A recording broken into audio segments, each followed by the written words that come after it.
gouvernement de mon pays, le gouvernement français, continue à livrer des armes, continue à exporter des armes en direction d'Israël. Donc ils sont complices du massacre de tout un peuple.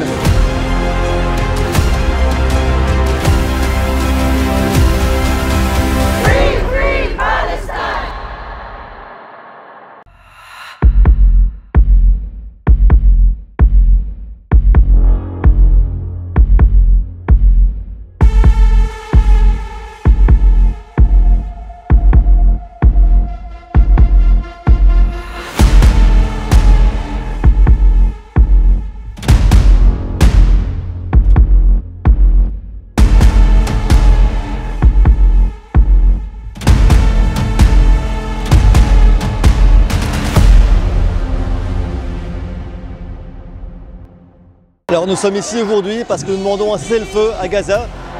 Depuis le 7 octobre, il y a de nombreuses victimes civiles, des crimes de guerre certainement qui ont été commis. Plus on parle, plus on a des chances à la fin d'être entendu. Mais je veux dire, si l'Union européenne ne fait rien, elle est complice d'un génocide. Et elle pourra, les différents gouvernements pourront être poursuivis devant la CPI, je veux dire, complices de génocide, ou alors il n'y a plus de droit international et c'est le chaos. On tenait à venir devant les institutions européennes parce qu'il nous semblait absolument indispensable de porter devant les principaux responsables de ce qui se passe en ce moment même l'exigence qu'on porte depuis le début, c'est-à-dire depuis maintenant plus de 3 mois, c'est-à-dire l'exigence de cessez-le-feu immédiat pour dire stop au génocide en cours et pour dénoncer la complicité. Alors on est venu aujourd'hui pour représenter le collectif d'avocats auquel on appartient, collectif d'avocats de plusieurs barreaux français.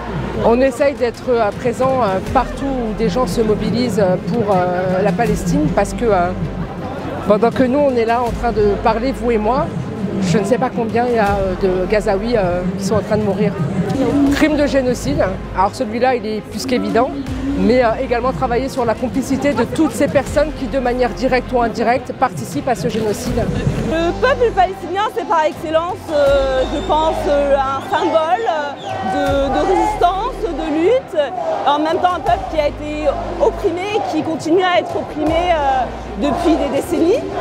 Donc c'est une colonisation qui a encore lieu, alors que les autres colonisations ont pris fin il y a des décennies.